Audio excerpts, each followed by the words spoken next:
ሰላም ሰላም ጤና ይስጥልኝ ውድ ቤተሰቦቼ እንዴት ናችሁ? ደህና ናችሁ? እኔ በጣም ደህና ነኝ። ዛሬ ደግሞ እንደምታዩት ዝንቅፍቅፍ ያለ እንጀራ እንዴት አድርጌ እንደጋገርኩት ነው ይዤላችሁ የመጣሁት። እናም እንዳይሻግት የምጠቀምባቸውንም ዘዴ ይዤላችሁ መጥቻለሁ። እናም እየደረቀብን ለምንቸገር ሰዎች ጥሩ መፍትሄ ነው። እስከ መጨረሻው ድረስ አብራችሁ ይቆዩ። አሁን ወደ አሰራሩ። በመጀመሪያ እንደምታዩት የሊጥ ባልዲን አዘጋጅቻለሁ። ያው ሊጣችንን ገልብጠን በደንብ ማጠብ አለብን። ያው በንጹህ ጨርቅ ማለት ነው። ለማያውቅ ሰው ነው ንጹህ ጨርቅ ማለት ነው። በንጹህ ማጠቢያ ሌላ እቃ በማናጥብበት ማለት ነው። የራሱ የሆነ የተዘጋጀ ቢሆን ጥሩ ነው። ወጥ ሌላ ነገር በምናጥብበት ሲሆን እንጀራችንም የመሻገቱ አንዱ ምክንያት እሱ ነው እና ቡካቱም ቆንጆ ሆኖ ንጹህ ሽታው ቆንጆ እንጀራ ይሰጣናል ማለት ነው። ከዛ ያው እንደምታዩት ገልጬ አጥቤ አዘጋጅቼዋለሁ ማለት ነው። እና ውሃም አዘጋጅቻለሁ። ከዛ ያው የጤፍ ዱቄት አዘጋጅቻለሁ ማለት ነው። የነጭ ጤፍ ዱቄት ነው። የሞቀ ውሃ አዘጋጅቻለሁ። እንጨምርበታለን። ይሄ ቶሎ እንዲቦካልን እንጀራችን የሚደርቅ ከሆነ እንዲለሰልስልን ይረዳናል ማለት ነው። እና ያው ለሰስ ያለ ነው የምናደርገው። ስንቸኩል ትንሽ ሞቅ አድርገን ብናቦካው ቶሎ ኮፍ ይልልናል ማለት ነው። ከዛ ያው ውሃ ነው የምጨምረው መጀመሪያ ከስር። ከዛ ያው ጤፋችንን እንጨምራለን ማለት ነው። እና ጤፉም ስናስፈጭ ሽርክትም ብዙ ባይሆን በጣምም ላም ያለ ባይሆን ጥሩ ነው። የምንችል ሰዎች እንደዚህ አድርገን አይተን ቢሆን ጥሩ ነው። በጣም ሽርክት ሲሆን እንጀራችንም የመድረቅ ነገር ይኖረዋል። ብዙ ማሸት ይኖርብናል። በጣምም ላም ሲልም እንደዛው አይመችም። ቆንጆ እንጀራ እንዲሰጠን ማለት ነው። ከዛ ያው እንጨምራለን ማለት ነው። ዱቄታችንን የምንፈልገውን ያክል ያው ነፍተን ያዘጋጀነው ነው።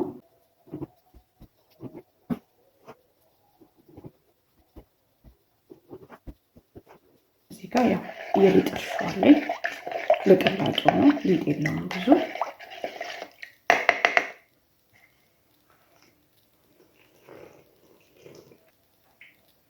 ከዛ ያው ውሃችንን እንጨምራለን።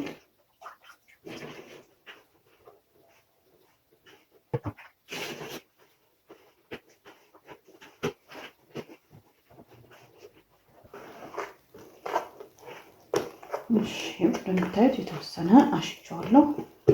ያው ብዙ እሹኝ ስለማይል ነው። በጣም አጋጣሚ ሆኖ የእናንተ ጤፋችሁ ክርት ከሆነ ግን በደረቁ ታሹታላችሁ ማለት ነው። እኔ ዱቄቱና ውሃውን በደንብ ከተቀላቀለ በኋላ ለዚህ ተወሰነ ከመታወት ብዙ ፈልግም ማለት ነው።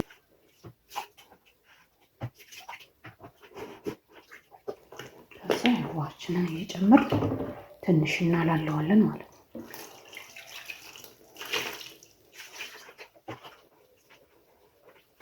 ውሃው ይበቃዋል፣ እንለቃለቅበታለን ማለት ነው።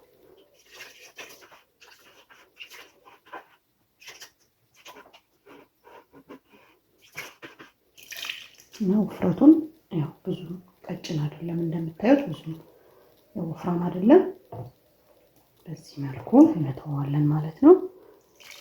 ከዛ የተወሰነ ቀን እናቆየዋለን ኩፍ እስከሚልና እስከሚያቀር እና ይኸው ኩፍ ብሎ እንግዲህ አቅርቦ ተመልሼ እመጣለሁ ማለት ነው።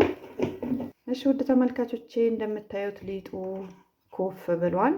ያው ያለንበት አካባቢ ሞቃት ከሆነ ቶሎ ኩፍ ይልልናል። ካልሆነ ደግሞ በሶስተኛ ቀኑ ቆንጆ ሆኖ ኩፍ ብሎ ያቀራል ማለት ነው። አሁን ውሃውን እንደፋና እንቀይረዋለን። ከዛ ውሃውን ያው ቀይረን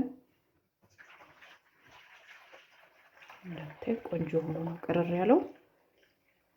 እንደዚህ በደንብ ቅርር ጥልል ሲልልን ንጹህ ነው የሚሆነው። ከዛ ያው ዳርዳሩን እንደዚህ ጠራርገዋለን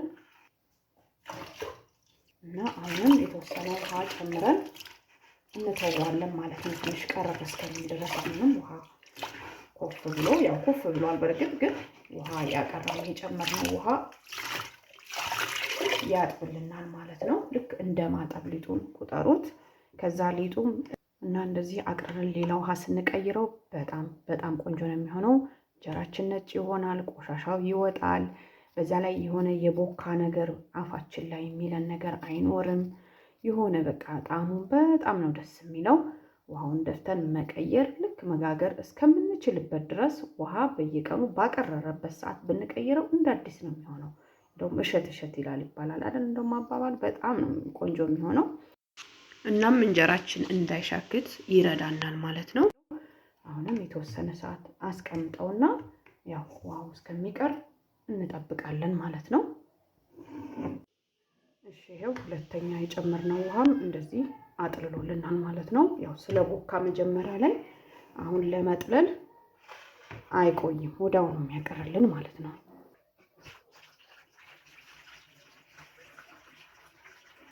ንጹህ ውሃ ነው የሚወጣው።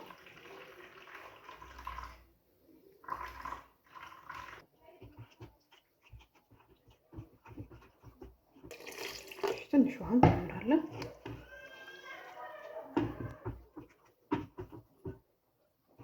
እዚህ ጋር እንደምታዩት ድስት ጥጃለሁ፣ ውሃ ጨምራለሁ ማለት ነው። ከዛ ዱቄቱን የጤፉን ዱቄት ማለት ነው እሱን ጨምራለሁ። ውሃው ብዙ መፍላት የለበትም፣ ያው እንዳይጓጉልብን ማለት ነው። ያው እንደ ጤፋችን እንደ ሊጣችን መጠን ዱቄታችንን እንጨምራለን።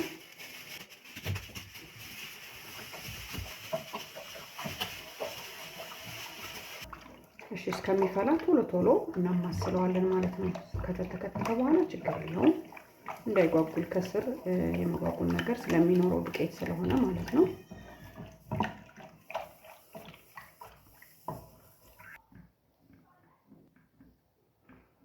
እሺ አሁን ተንተክትኮልኛል። ብዙ አናተከትከውም ማለት ነው። እንደዚህ ትንሽ ተክተክ ካለ ይበቃዋል።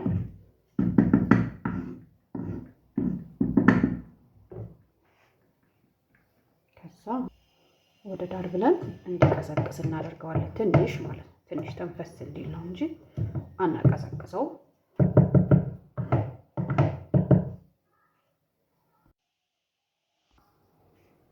እሺ አሁን ትንሽ ተንፈስ ብሎልኛል፣ አልቀዘቀዘም።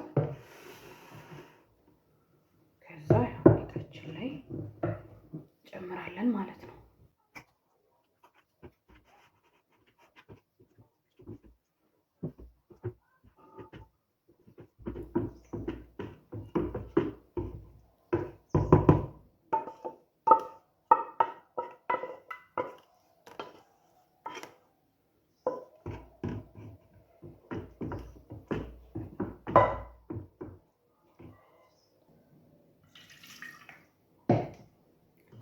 ጨምር አድርገን ያው አድርገን እንጨምረዋለን።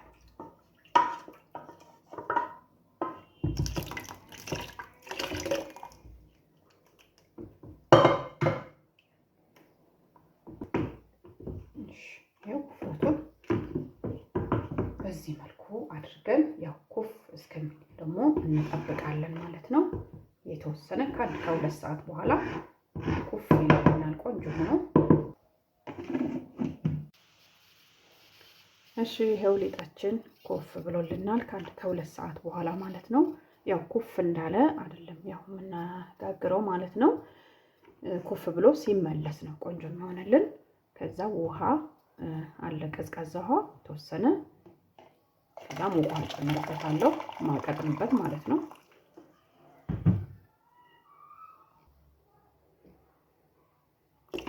ከዛ ውሃችንን ጨምራለን ማለት ነው።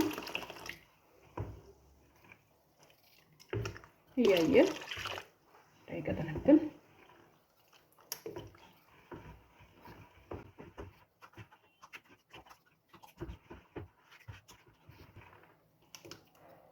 ይበቃዋል። እያየን መጨመር እንችላለን እየጋገርን ማለት ነው። እሺ ያው ሊጣችንን እንቀዳለን ማለት ነው። እሺ መንዘራችንን እናሰንሳለን። ከዛ ምጣዳችንን እናስሳለን ማለት ነው።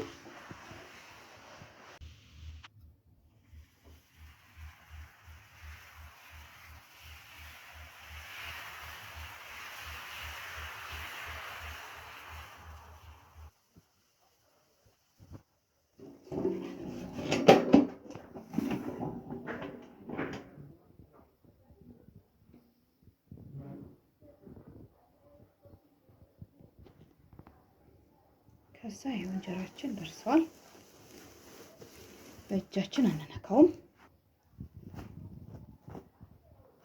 እዚህ ዝንቅፍቅፍ ያለ እንጀራ ይሰጠናል ማለት ነው እንደምታዩት።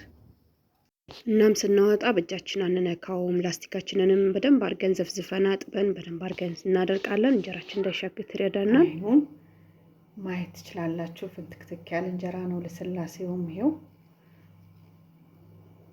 እንቅፍቅፍ ያለ ነው እና እኔም ስቸገርበት ስለነበረ እየደረቀ ለሚያስቸግረን ጥሩ የሆነ መፍትሄ ነው ብዬ አስባለሁ። እንደምትወዱትና እንደምትጠቀሙበት ተስፋ አደርጋለሁ። ያው እንጀራ አዲስ ነገር ባይሆንም በየቤታችን ስራ ስለሚላይ እንደምታዩት ዝንቅፍቅፍ ያለ እንጀራ ነው። በጣም ቆንጆ ነው። ያው ዋናው ነገር ለስላሴው አይደል እንጀራ ስላሴውና ከስር ደግሞ እንደምታዩት እንደዚህ ከውስጥ ማማር አለበት አይደል? እንደዚህ አይን ያወጣ ምናምን መሆን የለበትም። እንግዲህ እንደምታዩት ቆንጆ እንጀራ ነው የጋገርነው። በዛ መሰረት ከሰራችሁ ትጠቀሙበታላችሁ። ስለምትከታተሉኝ ስለምትሰጡኝ አስተያየት እንደሁሌውም ከልብ አመሰግናለሁ። አሁንም ላይክ፣ ሼር፣ ሰብስክራይብ፣ ኮሜንት እያደረጋችሁ ቻናሌን ደግፉልኝ፣ ቻናሌን አሳድጉልኝ እላለሁ። ስለተከታተላችሁን እጅግ በጣም አድርጌ አመሰግናለሁ። በያላችሁበት ሰላም ጤና ቆዩልኝ። ቻው